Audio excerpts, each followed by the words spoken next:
Hi, and welcome back to the channel. It's been a busy couple of weeks since I got back from Dubai, and I've not really had time to post. So I will give you an update on everything that I've been doing around getting my SaaS tool to my goal, which is £1 million in annual recurring revenue by the end of this episode. I will give you an update of everything that I've been doing in the last 2 weeks since I've come back from Dubai.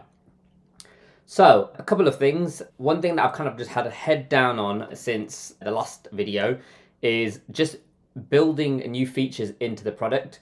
Now, there's one video from a founder of a product called Synthesia, which is absolutely massive. It's basically a learning product which creates a video for businesses, kind of similar to what we do at AudioFlow, but ours is all audio, theirs is video focused.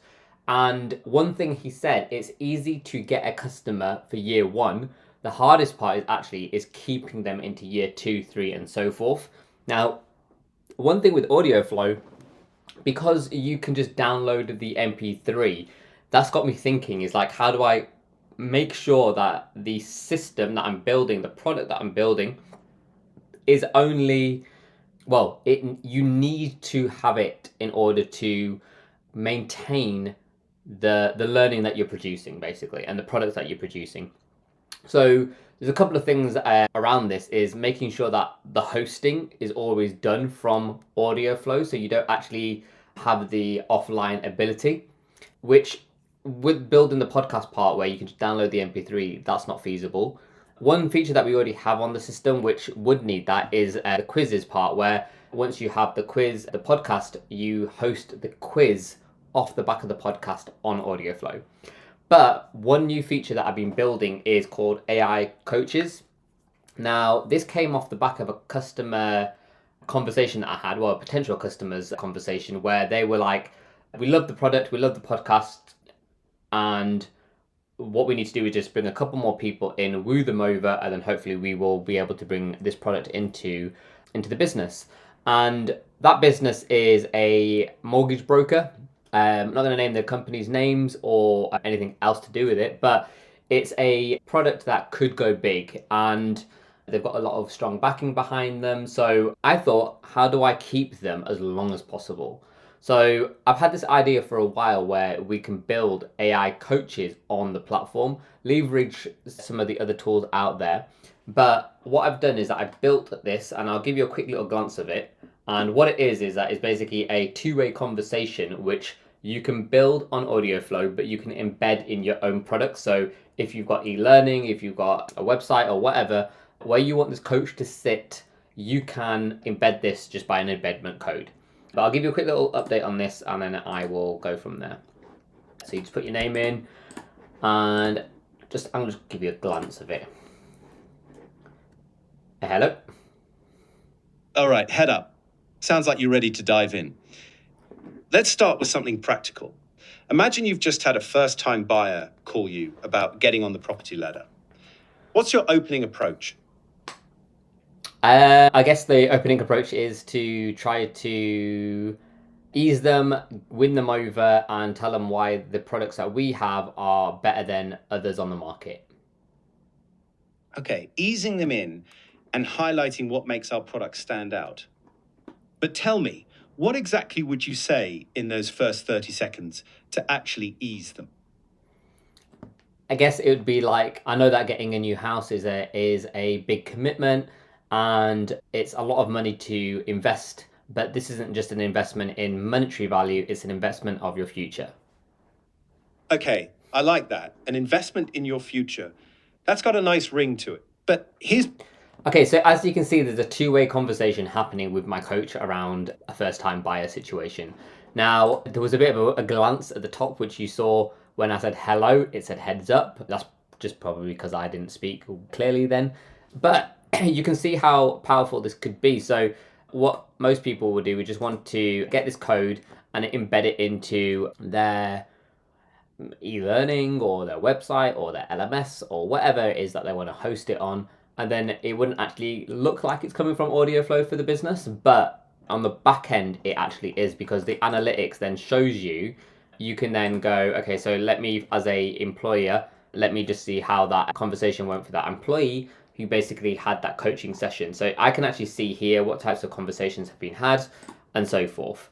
So this is a new product. I've literally just posted it on live on LinkedIn just to kind of get some feedback from people to see what they think of the product. I've mentioned it's not live, and that nicely gives me a nice segue into what I'm doing tomorrow. Now, when I first launched this product, I went to the World of Learning in Birmingham in UK to launch this. I had a stand. It was a 3x3. I paid over £3,500 to get this, to get some leads. And tomorrow is the same event but based in London. Kind of regretting I didn't get the stand here. But as a startup, I have to be really conscious about like where money's coming from, and it's because it's London, it's actually a lot more expensive. I think the cost for this was like £6,000 plus VAT, and then you need accommodation, you're going to need to dress that stand. So you're looking at around about £6,000 to £7,000. And I actually don't have that because the first client that I got who paid £9,600, they only just paid on Friday actually, and that money just came into my bank. And obviously, it's too late, it's too last minute for me to try get a stand and try to prep it all and all the rest of it. And secondly, I need that money to invest in some other pieces of the puzzle, which I'll talk about later. So yeah, what I'm going to be doing here is just trying to network. I've basically put on my LinkedIn, I'm going to be there. I've tried to reach out to a few people who are going to be there, talking to them about like, can you just give me feedback on the overall product? I'll show them the AI agents, our coaches, show them obviously the podcast generation, and I'm not going to be selling it as come buy my product. It's going to be like, just give me some feedback on the product. What do you think? Do you think it's something that a business like yours would use? Just to get into their mindset of like, if there's a product out there that does X, and if they do ever want to go ahead with something similar to this, AudioFlow is where you want to go. Cheaper than the competition for the video one that I mentioned earlier. So this is where I'm going to be going tomorrow. So I'm going to be busy with that. I'll do some videos actually about the world of learning and just kind of give you a bit of the insights. I guess it's nice because I'm not actually doing a stand, because when you're doing the stand, you're just like subject to that stand. What I'm going to be doing is going to the stands and people who are exhibiting there and see if I can find a partner, find some partnerships for people who do something similar to me in the sense of providing content, learning providers who want to produce content and sell it to people. They can use this tool in order to create content. There's loads of opportunities here, so hopefully going to be a good event and get loads of contacts and network my arse off. Okay, so one other thing that I want to talk to you about, when I was in Dubai, I mentioned that I was going to be applying for a grant. Now, for people who don't know, a grant is basically a fund that you can potentially get to your business if you meet the criteria and it's something that they want to invest in. So this is from a company called VocTech. And the grant, basically, the good thing about a grant is not ownership that you're giving away. They give you the money for you then to hopefully it's kind of like bettering the economy. So you don't have to pay this money back, which is amazing, but you need to use the money that they give you if you are successful in the actual thing that you said that you're going to be using it on. So for my view, it's going to be on two things really: getting the product of AudioFlow as compliant as possible so I can enter enterprise businesses. So that includes ISO 27001, SOC 2 and GDPR, even though I've actually just paid myself for the ISO 27001 and GDPR to get AudioFlow compliant, but the agreement is I'm going to pay in 4 quarters. So if I have to pay the first quarter and the grant can pay for the other 3 quarters, that would be amazing. The other thing is actually taking it off Lovable, because AudioFlow is built in Lovable, which is great for kind of starting off and showing a product and all the rest of it. And the good thing about Lovable is that I get control, but I want to take it off it just because I want it to be scaled and I want this product to really do well. So one day I can up and sell it to the highest bidder. So basically, this is what I've done. I've filled out all the information. There were a few kind of weird things about this. It didn't really talk about too much about the actual product and the benefits of the product. It kind of just talked a lot about what I'm going to be doing with the money, which I guess if you get to the next stage, so the application is actually closed tomorrow. So let me just see the key date. So deadlines for tomorrow. We find out tomorrow, in early March, if we're successful into stage 1. Then there's going to be another submission for stage 2 at end of March. And I guess this is where maybe you can add more information about the actual product. And then from mid-May, it looks like that's when we'll basically get the final decision if you're successful or not. Hopefully, fingers crossed, I'll find out that I'm in stage 2, but who knows? Because it depends on who else is going for these grants as well.